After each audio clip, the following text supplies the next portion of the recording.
Well, thank you very much, Beth, for that very kind introduction, and thank you all for your attention. So, before I do begin, I want to thank the organisers for supporting remote participation in this meeting. It makes a big difference to that, whatever reason, couldn't be there in person this week, and it's a large amount of work. So, thank you again to the organisers. My talk will include some material from the Science Collaborations co-chairs you see listed in front of you. So I'd like to thank them as well, although of course any errors or omissions in what follows are entirely my own. All right, so I'm going to give you a brief sort of beginner's guide to the science collaborations. My aim here is to ensure that anybody completely new to Rubin and the science collaborations will finish the half hour understanding of what the science collaborations are and how you can contribute and lift all boats by contributing to Rubin science. I'm going to leave the fun stuff, I think, to the parallel sessions and the informatics and statistics plenary later on today. So to help organise your listening, most of my talk will be an overview of who the science collaborations are and what we do. Beth gave a very nice introduction to some of this in her talk about the relationship between the various entities in Rubin, which frees me up to focus on the science collaborations themselves. If time permits, I will do a very brief skip through some of the activities of the 8 science collaborations before finishing off with a very quick discussion of the challenges, and as I think is better for involvement to advance Rubin science. Okay, so in a nutshell, this is who we are. The Rubin Observatory Science Collaborations comprise a federation of independent worldwide communities of scientists that have self-organized over the years into collaborations based on their research interests and expertise.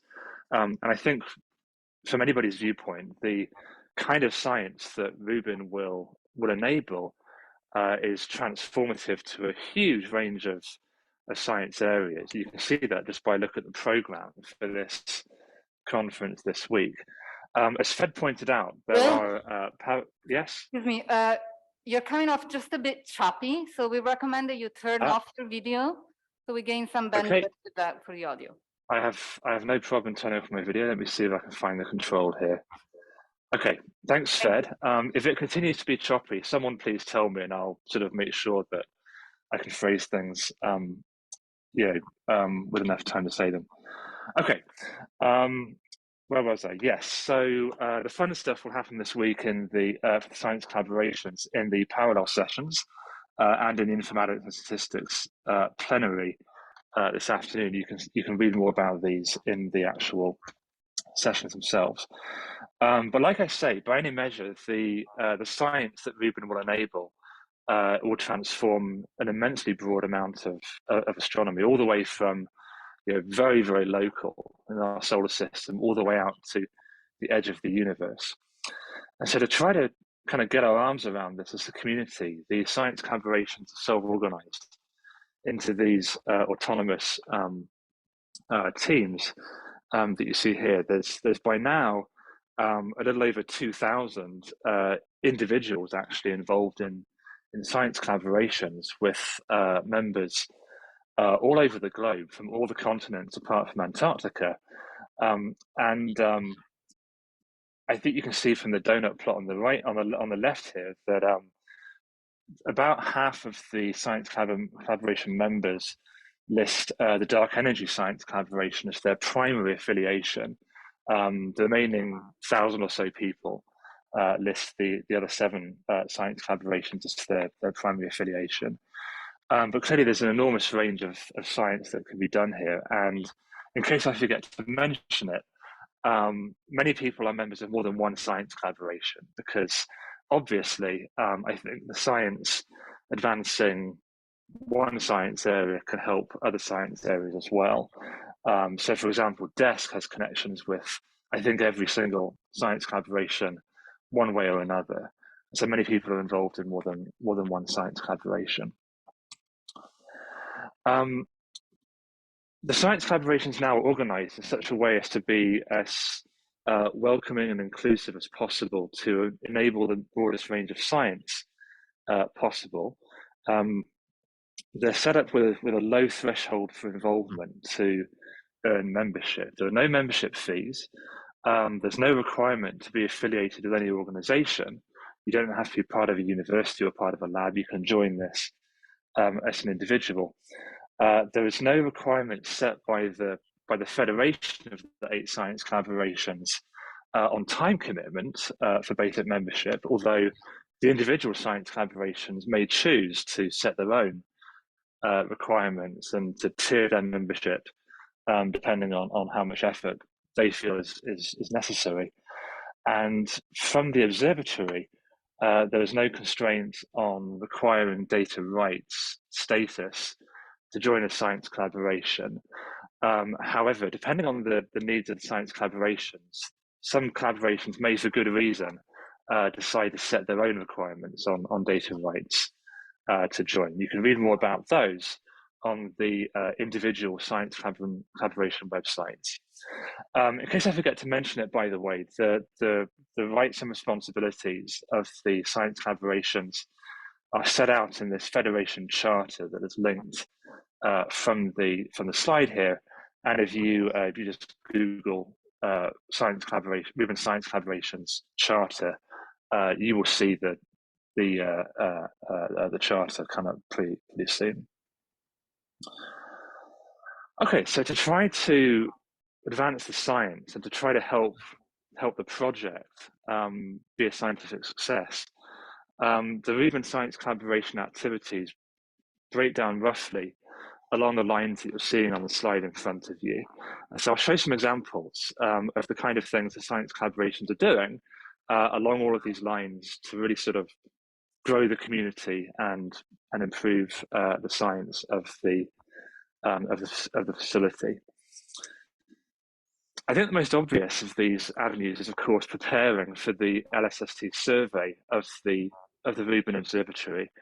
The science collaborations were originally formed in 2006 by then Director Tony Tyson to mainly make the scientific case for LSST to the 2010 Decadal Survey, which is an example of the project quite early on, reaching out to involve the community, that's us, in maximising the use of LSST for science. So an early product of that is the LSST Science book from 2009, which sets out in quite great detail the science that was then envisaged that one could do with a 10-year big mirror multi-wavelength imaging survey of the kind that LSST will deliver. But this process of actually trying to sort of set out the scientific aims and needs of the science collaborations continues, and a good place to look is these roadmaps, scientific roadmaps that the collaborations are producing to try to kind of drill down from the sort of big picture science goals into individual needs and investigations. Kind of a meta goal amongst all this for the science collaborations is to sort of explicitly enable collaboration across different science areas. Just to pick one example of many I've shown in the top right here, a recently published observing strategy paper that brings together scientists from a number of different science collaborations. And the science collaborations as an organization attempt to foster this collaboration between different areas to be as inclusive as possible. So preparing for LSST, scientifically as well as technically, is a major strand of the activities that the science collaborations do. A second key pillar of the activities of the science collaborations is to serve as a resource for the Rubin project, that they can ask the science collaborations for expert analysis and input on the various initiatives that the project is doing. Perhaps the most obvious of those is the setting of the observing strategy, and the project has been very active in soliciting and supporting input from the science collaborations in terms of how the observing strategy of the survey can enable as much diverse science as possible without compromising the 4 key science goals of the survey, of the project itself. For much more information on this, you can see the links on the slide here, but the science collaborations have served as an input for the sort of minimizing unhappiness, I guess, to the community of the single observing the single data set that Rubin will actually produce. And I believe there'll be a session on this later on in this week. I think Fed and Lynn Jones are chairing during this meeting. So this is an important pillar of what the science collaborations do. The science collaborations are also very interested in growing the community and training and educating and engaging the scientific community with many initiatives that the different science collaborations actually do. Just to highlight one of these, Beth mentioned this in her talk directly before mine, this Catalyst Fellowship. The science collaborations form a natural point of input for mentors for these fellowships that then can be matched with Catalyst Fellows. And so for more information, you can see the link on the screen here. But we're very happy to sort of cooperate between the collaborations and the corporation to actually further this development and education. All right. Switching gears a little bit, again, Beth mentioned this in her talk. The ability to fund the operations and investigations that the science collaborations do is a challenge. As Beth pointed out, the science collaborations are not funded for their operations. We have benefited from programs that have been set up by the LSST Corporation itself, and that support is very gratefully acknowledged. I've given 3 examples on the slide here. There are others, including, for example, the web infrastructure that we use to communicate with each other within the science collaborations. So this is very gratefully acknowledged. But I think it's true almost everywhere that obtaining supports for efforts to fund the kind of investigations we're doing remains a major challenge, and a key priority for the collaborations is to try to improve that situation. And so one endeavor that the science collaborations are working on is to try to think bigger and leverage the fact that we have such a diverse set of expertise and a large scale, actually, within the collaboration to try to help members collaboratively raise funding at a sufficient level to really move the needle in terms of what can be done. And Beth said this very well in her answer to Bob's question earlier on. I'm going to flag one example of this, of a successful multi-science collaboration program to try to kickstart investigations and really bring in new investigators, because it's a good example, I think, of multiple science collaborations getting together to raise funds to really try to improve the situation. This is a 1-year program that was PI'd by Rachel Street of the Las Cumbres Observatory, in which this sort of loose coalition of 3 of the science collaborations, TVS, SMWLV, and Solar System, together raised almost €1 million to actually to explicitly widen participation in Rubin science. For much more information, you can see the link I provide in the slide here, but a few quick highlights. This program directly funded just over 30 projects at the 10 to 20,000 euro level, with a particular emphasis on meaningful partnerships with newcomers and in international collaboration. I've given some the international locations in the PowerPoint here. That's been hugely useful to bring new investigators on board and to really benefit from the backgrounds and the scientific expertise they bring. And we hope that these collaborations will continue. A second pillar of this program was to actually fund page charges for publications for, in this case, observing strategy related publications. I think so far, this is accurate, that so far a dozen manuscripts have been funded through this program. The third pillar of this program, which again I think is a nice example of the kind of thing that collaborations working together can achieve, was to arrange access to professional training in software development and requirements engineering. This included professional training provided by a sort of bona fide software engineering organization, as well as a course from IEEE in software requirements engineering. The materials for which, by the way, are available for free on the GitHub website that you see up there. So this is an example of the kind of thing the science collaborations would like to do, and we're particularly happy to work with the LSST Corporation in finding ways to advance this as well. The idea is that we can all work together on these initiatives. So funding is a challenge, but we wish to overcome it, and we think we're in a good position to do that.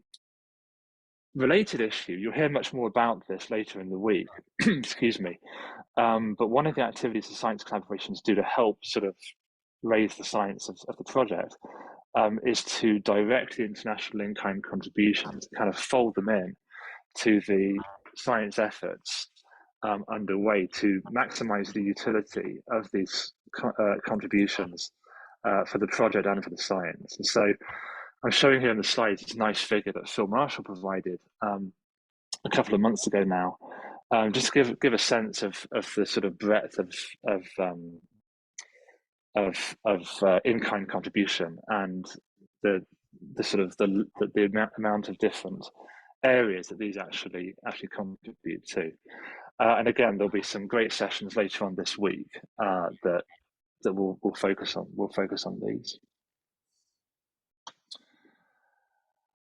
Another key aspect that the science collaborations, I think, are in a good position to provide input on is software development. As astronomers, of course, a huge piece of our effort is in writing, testing, and using software, of course, to analyze the data that come in. And of course, in the LSST era, that's going to be a big challenge.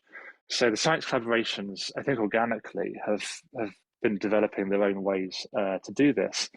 I do want to flag one of these that Beth just mentioned, I think, in her talk, which is this one of the aspects of this new linked frameworks initiative, which is to determine what the needs actually are for the scientific community.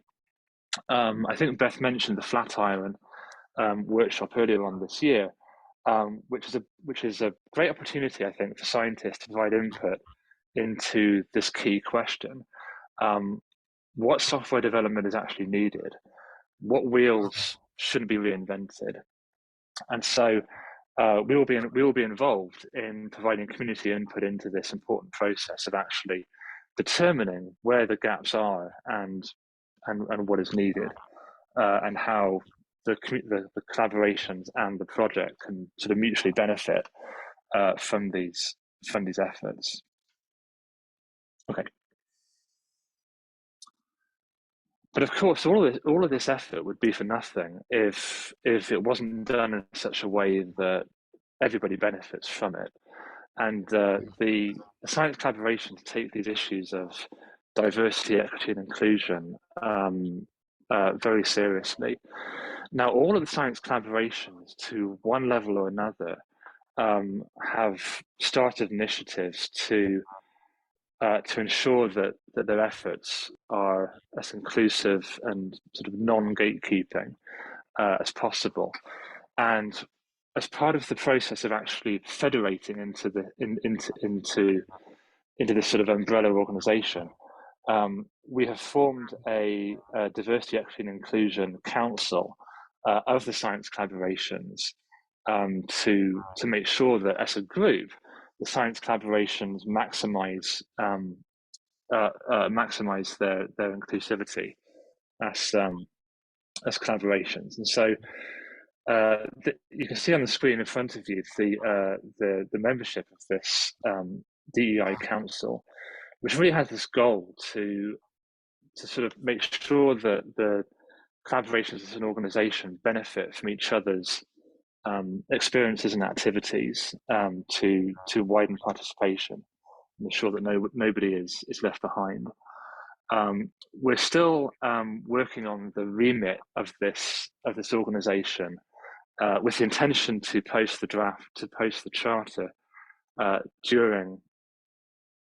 aspirationally during autumn 2022. The new year might be more likely.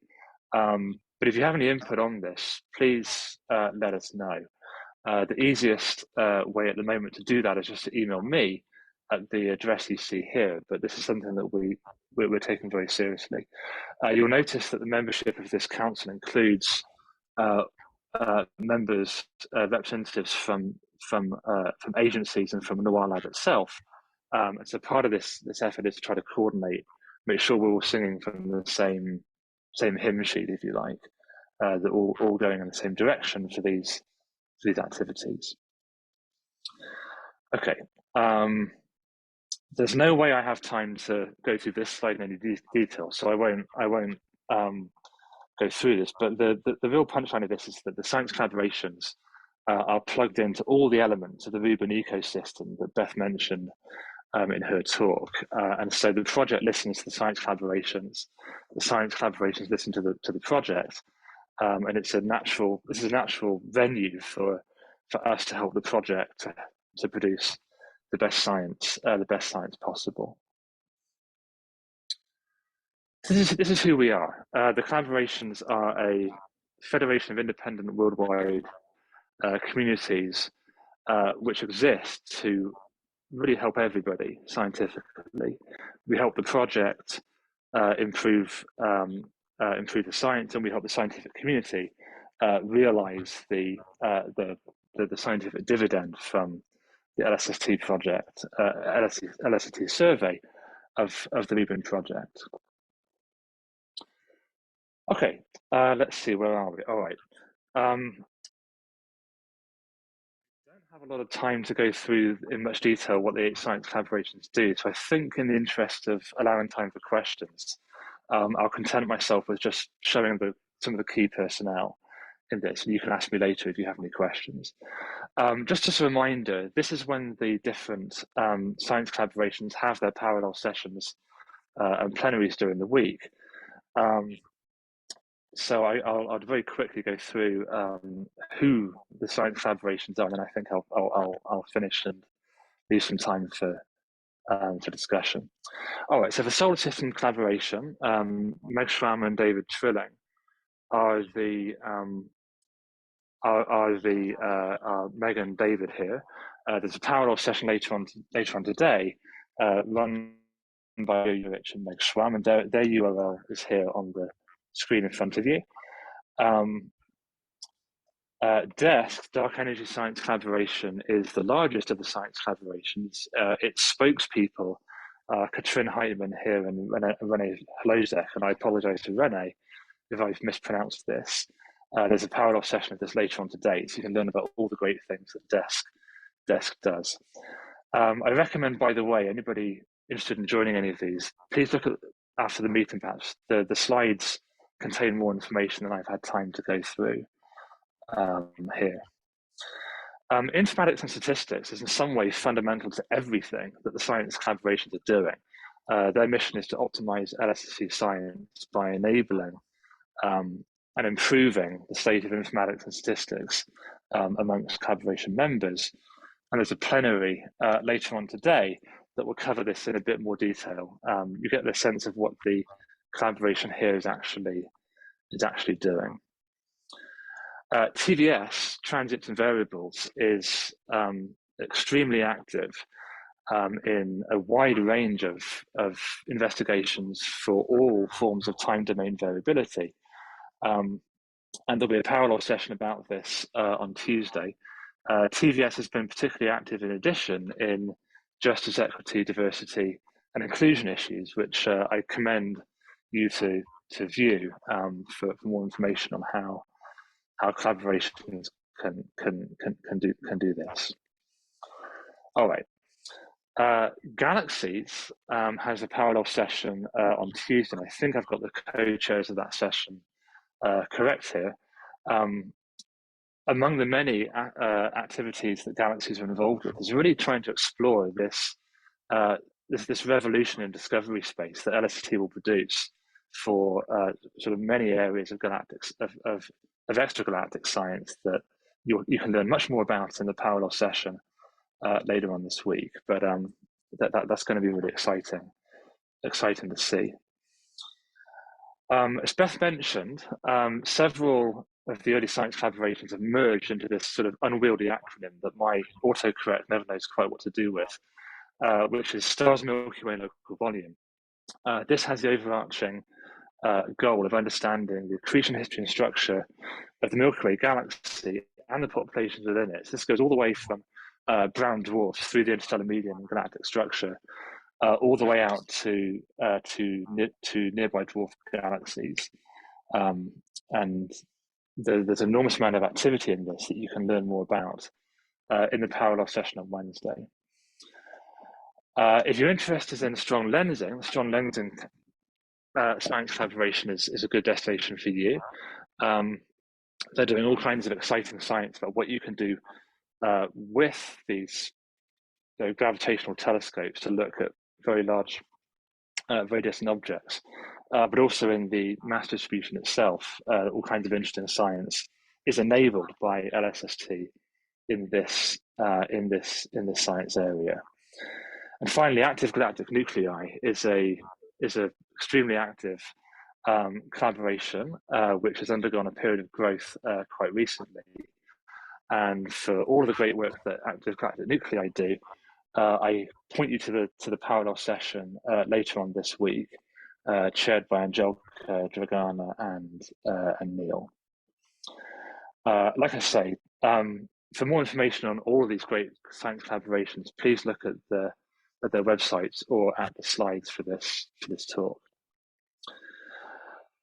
Okay, so I hope that whistle-stop tour has given you some understanding of what the science collaborations are, what they do, and some indication of the sheer breadth and diversity of the scientific activities that are being done all around the world within the collaborations to both help the project be a success and to maximize the science that can be produced from a data set of the kind that LSST will produce.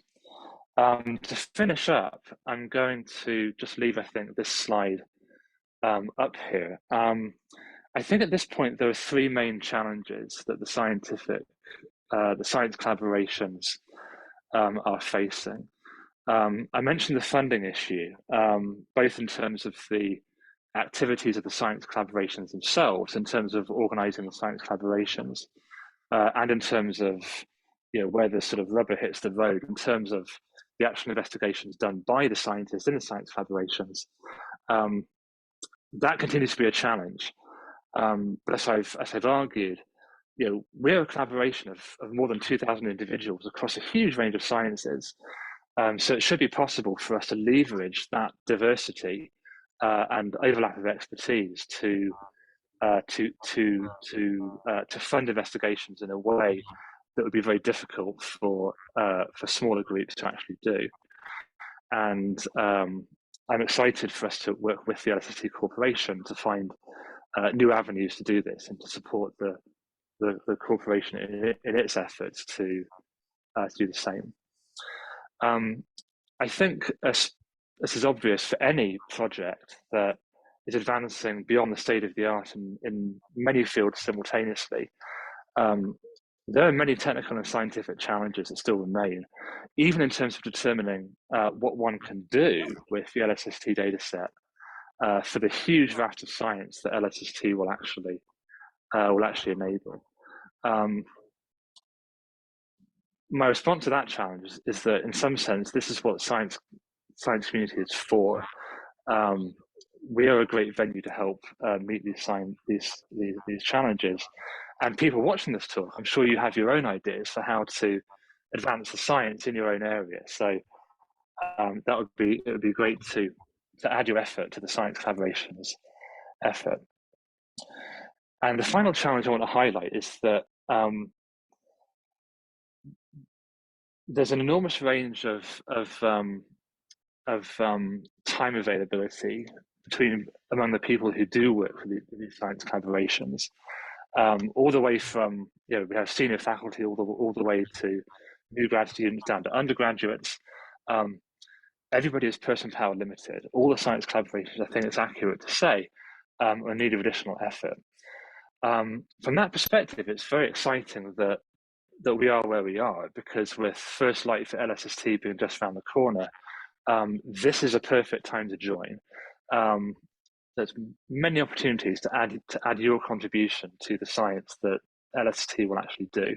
So we welcome all contributions. Please, if you're interested to do so, please feel free to approach a friendly science collaboration co-chair. If you have any questions, please, you can always email me at this email address here. I'm going to be at Slack all week this week. And for more information about the science collaborations themselves, you can find out how to join at the LSST Corporation's web portal for the science collaborations at the link here. So thank you very much for your attention. I'm pretty much out of time, so I think I'll stop talking here. And I'll flash up the reminder of the sessions that the science collaborations will have during the week. So thank you very much once again, and I'm happy to answer any questions that you may have. Thank you all. Thank you, Will. Let's thank Will. Will, I am absolutely thrilled, and I've been since I found out that you're the new coordinator. It's a tough job, but I think you can really revolutionize it and incredibly well support this core portion of the Rubin ecosystem. I think we have a question on Slack, so perhaps we'll start with that. And then if you have a question in the room, please raise your hand. I can read it myself. Thank you, Nuskia Chamba, for asking a question. Will, thanks a lot for your talk. Perhaps others in the conference could also answer me, but my question is regarding early career scientists who might have significantly contributed to or been part of an in-kind science collaboration in one institute and then need to move to another institute that does not have an in-kind or is part of any others. How can scientists continue to be involved, and how will moving between institutions that have different connections to LSST or lack of them affect their involvement? That's a great question, Nashkia. The different science collaborations have different requirements for data rights status for individuals to remain members. Data rights is something that's set at a level above science collaboration. This may be a question that the operations folks at the meeting are a better place to answer than I am. My answer to your question would be that if the science collaboration that you are part of does have a requirement for data rights to be a member, I would recommend approaching operations with that question. Not to put Bob Bloom on the spot, but he may be better placed to answer that question with the correct answer. By the fact that Bob had raised his hand. Oh, okay. Okay, so. Will, while I walk to Bob, if you want to turn on your video, you will. Oh, excuse me. Yes, of course. Yeah. Oh, sorry, Bob, please go ahead. Thanks, Will. Great talk. Thank you. This is Bob Blum. So the short answer to the question about moving from one institution to another is If you are in the United States or Chile and you move from one institution to another, you will have no problem keeping your status as having access to Rubin data.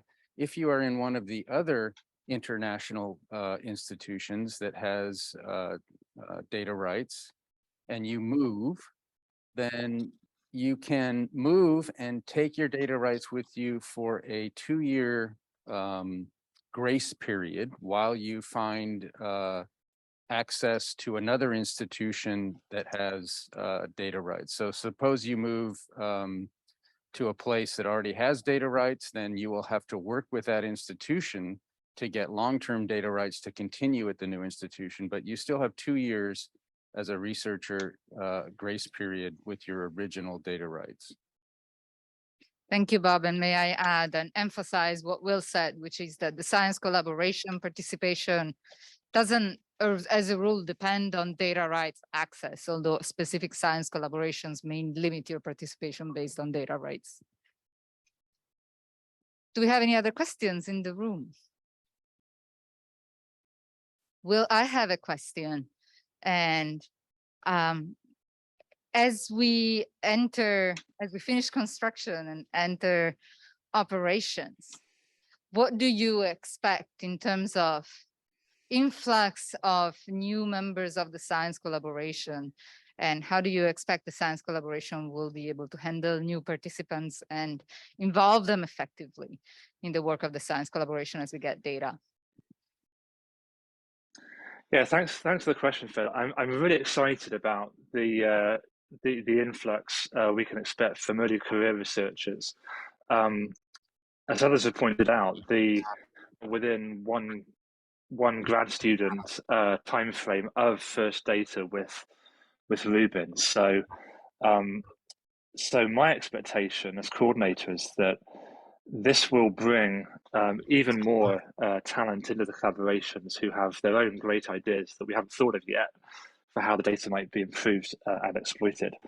In terms of how the science collaborations handle this, my expectation is that as the ranks swell, this will only improve the kind of science that can be done.